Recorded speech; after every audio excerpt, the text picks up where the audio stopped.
Relief and joy at getting out alive. But tonight, the US Secretary of State, Hillary Clinton, warned it's still an extremely difficult and dangerous situation, with Americans still being held. Details are still unclear about how many people remain caught in the terror attack at the In Amenas facility. The latest reports claim the whereabouts of around 30 foreign workers still unknown. We'll have the latest from our political editor and our foreign affairs editor in a moment. First, Jason Farrell has tonight's main report. The relief of freedom. Their captivity has come to a dramatic end, and among those escaping this appalling ordeal are Brits, thankful they can now go home. Very relieved to be out. Yes. Obviously, we still don't know really what's happening back on site. So as much as we're glad to be out, our thoughts are with colleagues that are still there at the moment. I won't feel 100% happy until I'm back in the UK.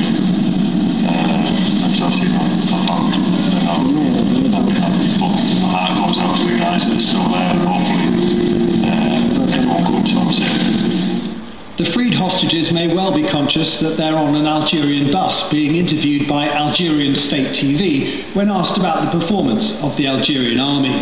How do you think about the operation of the army Algerian to save you? I think they did a fantastic job. I was very impressed with the Algerian army. Very exciting episode. I feel sorry for anybody who's been hurt. The army and the gendarmes did a fantastic job. Kept so nice and safe. This Algerian worker says he was in a room with 260 people when the army started firing. He says they hit the terrorists while he and other hostages escaped through a back door. Those being treated by medical teams were also asked about the rescue operation. What is it from Algerian army? They are a bit noisy. They're a bit noisy, and we just heard we were in our rooms, so we just heard what's happening, but they saved us. I don't remember. It happened. Is it safe? It happened so fast. So fast? Those rescued seem thankful, but it's feared many were also killed, others still held, and Algeria's decision to storm the complex is a moot point. David Cameron told MPs he'd asked to be warned of any operation, but wasn't. Mr. Speaker, we were not informed of this in advance. I was told by the Algerian Prime Minister while it was taking place. He said that the terrorists had tried to flee, that they judged there to be an immediate threat to the lives of the hostages and had felt obliged to respond. Hostages of at least 10 different nationalities were caught up in this. Japan's government is said to be furious it wasn't told about the operation. Foreign kidnappings are common in this region, but this large-scale attack heralds a more ambitious terrorist presence, and governments now have to calculate how they'll respond to it. This is an extremely difficult and dangerous situation. No one knows better than Algeria how ruthless these groups are. After all, they fought a very terrible war against them for a number of years with great loss of life. Stories have emerged, including that of a Frenchman who spent 2 days hiding under his bed, and Brits apparently hiding in a space above the ceiling. But mixed with relief is sadness for those killed and fears for dozens of foreign workers still unaccounted for. Jason Farrell, Sky News. Let's get the latest with our US correspondent Dominic Waghorn in Washington, our political editor Adam Bolton in Westminster. Dominic, first to you. More details now emerging about this American hostage we believe is being killed. Well, reporter details, yes, and there's a real sense of disarray really in the way the US government has been handling information about this, at least through unnamed officials and publicly through the State Department. Earlier on they said that they thought the operation to rescue these hostages was over and no Americans have been killed, and now this evening we've had these reports through the Associated Press that one American has been killed. The publicly stated information from the State Department is that the situation is ongoing, it's fluid still. That's the third day it's said that, and the State Department says there are a number of Americans being held hostage. The impression you get is that the government is wary of upsetting its Algerian ally, doesn't want to jeopardise any information, that's why it's controlling the information. But also the impression we have is they just don't know a lot about what's going on there. Not being allowed on the ground, certainly not in terms of military assets.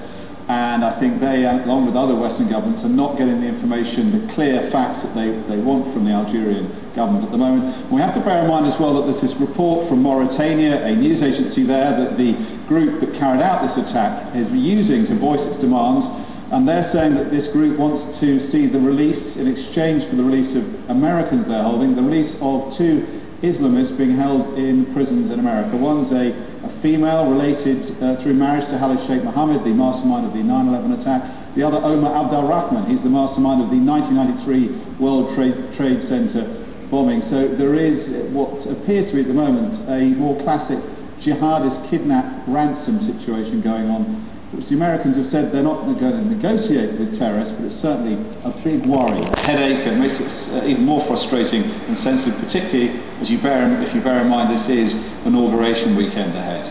Dominic, thank you for that. So let's speak to Adam in our Westminster studio. And Adam, clearly they are having to juggle the information and intelligence they're getting from the Algerians, but we did hear of this consular team going out by a plane. Presumably they're going to try and find harder information on the ground. Yes, but remember that Algeria is a sovereign nation. It's also not an open country. Therefore, even diplomats have to ask permission to travel to the area where this gas plant is. We understand that the plane actually landed some 200 miles away from the scene of the hostage taking. So similar to what Dominic described in Washington, here in Westminster, it's quite obvious that government agencies only have a partial picture of what's going on, that they are dependent on what they're hearing from the Algerians. The Prime Minister's been on the phone to his Algerian opposite number some 6 times, and it does appear that on balance the vast majority of the hostages, including more than half of the foreign nationals, have now been freed, but we also know several have been killed, a Briton at the beginning of this, a Frenchman, and now an American, and we still have about 50 foreign nationals unaccounted for. Now, it's believed that most of those are being held hostage, and we could be now, as Dominic's saying, be entering a much more standard, if you like, political trade-off. The problem is that of those 50, perhaps around 20 are British, and some of those who are unaccounted for, it's believed, may well have been killed.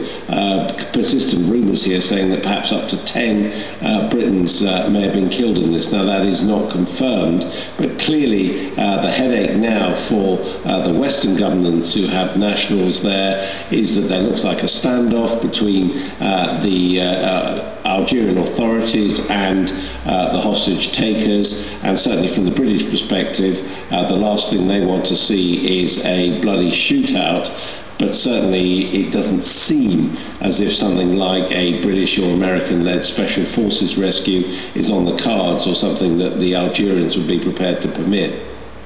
Adam in London and Dominic in Washington, thank you very much indeed. Of course, we'll update you as we get more. But to our other main story tonight now, a day of disruption and delay for large parts of the UK.